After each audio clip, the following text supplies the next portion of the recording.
Stones form అయిపోయి డాక్టర్లు దీనికి 60,000 రూపాయలు అవుతుంది అని చెప్పి డిక్లేర్ చేశారు.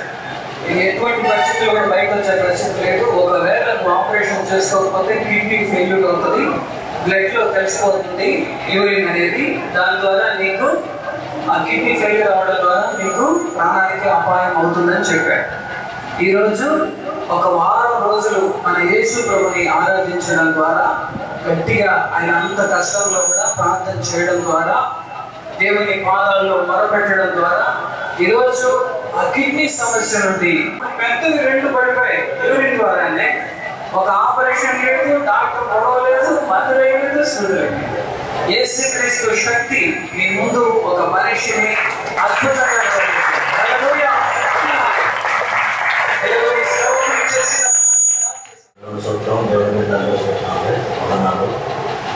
పోయిన వారం నేను కిడ్నీలో సంవత్సరాల వల్ల చాలా ఇబ్బంది పడ్డాను. చాలా ఇబ్బంది అంటే చచ్చిపోయేంత సమస్య ఏదైనా తాగి చచ్చిపోవడం, బాధ, భయం చాలా అనిపించింది. 4 రోజులు మా హాస్పిటల్ తిరిగాను. చాలా డబ్బులు ఖర్చు అయినాయి. చూపించుకున్నాను. మాస్టర్ గారికి ఫోన్ చేసి బాధ తెచ్చుకున్నాను. నేను ఆ శుక్రవారం రోజు వేసవరం రోజు మాస్టర్ గారి దగ్గరికి వచ్చేసి ప్రార్థన చేసుకుని తీసుకుపోయినాం. ఇంటికి శుక్రవారం రోజు 4 గంటలకు 5 గంటలకు కూడా మా భార్య ఉంటారని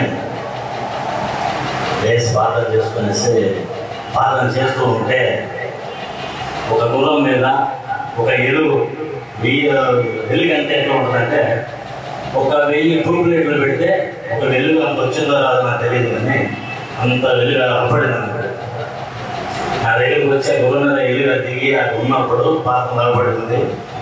బైబిల్ చేసి నేను చదువుకునేటప్పుడు, నా కుమారుడా నువ్వు బాధపడవాక, భయపడవాక, నీ కుడి చేయి పట్టుకునేసి నేను ఉంటాను, నువ్వు బాధపడవాక అని చెప్పేసి దేవుడు నాకు చాలా మాట్లాడినప్పుడు 4 రోజుల నుంచి నేను ఎంత బాధపడ్డానో ఆ రోజు అంత సంతోషపడ్డాను. నేను ఆయన అంత బాధపడ్డా కూడా మేము ఫోన్ చేస్తే ఫోన్లో ప్రార్థన చేస్తూ ఉంటాడు. మాకు వచ్చి ప్రార్థన చేశాడు. ఆ రోజు శుక్రవారం రోజు 3 గంటలప్పుడు నాకు చాలా ఇది అనిపించేసింది. ఎట్లా అంటే పాస్ వచ్చేదని కూడా అంత ఇబ్బంది అనిపించేసింది. నాకు హాస్పిటల్కి వెళ్దామని చెప్పి ఇదే అనిపించేసింది.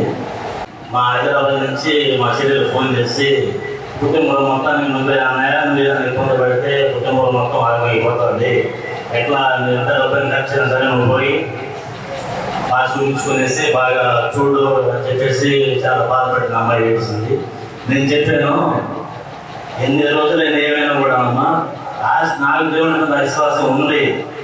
నేను బెడ్ మంచం మీద పొందుకోక ముందే హాస్పిటల్లో నా దేవుడు నా స్వస్థపరుస్తాడు, నమ్మకం విశ్వాసం అయితే నాకు ఉందని చెప్పాను. అది చెల్లెలు కూడా నేను చెప్పాను. ఆమె కూడా చాలా సంతోషపడింది. 60,000 ఇక్కడ మానస హాస్పిటల్లో చూపించి 4 రోజులు మందులు ఇచ్చాను చెప్పి మర్చిపోయాను. నేను ఇక్కడ చూపించుకునేస్తే హాస్పిటల్లో చూపిస్తే వాళ్ళు చెప్పారు, ఈ 4-5 రోజులు ఈ మందులు వాడుకునేసి మందులు కానీ తగ్గకపోతే మీరు హాస్పిటల్కి రావాల్సి వస్తుంది, పైపు ద్వారాగా ఆపరేషన్ చేస్తాము, 60,000 రూపాయలు ఖర్చు అవుతుందని చెప్పారు. ఆ రోజు శుక్రవారం రోజు 3-4 గంటలప్పుడు చాలా బాధ అనిపించింది. ఇంకెళ్దాం హాస్పిటల్లో, ఇంక లాభం లేదు, వెళ్దాం అని చెప్పి అనుకున్నాం. మేము పనిగా నుంచి పల్లెకి వెళ్ళుండేను. వచ్చి ఇంట్లో చంద్రశేఖర్ కూర్చుంటే నవ్వులు చాలా ఇబ్బంది అనిపించింది. ఇక సరే బాత్రూమ్ పోయేసి వెళ్దాం అని చెప్పేసి బాత్రూమ్ పోయేసి 2 గంటల బయటికి రాలేదు. మా భార్య ఇంకా ఏం చెప్పని పిలుస్తాను, సరే వస్తాను ఉన్నామని చెప్పేసి కరెక్ట్గా ఒక 25 నిమిషాల గంట లోపల పాస్ 2 రాళ్ళు పట్టుకొని, అంటే ఒకటి పెద్ద రాయి, ఒకటి చిన్న రాయి. నా దేవుడు నాకు ఎంతో స్వస్థపరుస్తాను. ఈ రోజు ఈ సన్నిధిలో సాక్షి చెప్తున్నాను. నా దేవుని స్వస్థపరిచినందుకు చాలా సంతోషం ఉంది. నేను చెప్తున్నాను, ఈరోజు సన్నిధానంలో, దేవుని సన్నిధానంలో నా ఈ ప్రాణ జీవి ఈ భూమి మీద ఉన్నంత వరకు నా దేవుని సన్నిధానం మరవకుండా నేను నా దేవుని గారికి సాక్షిగా ఉంటాను.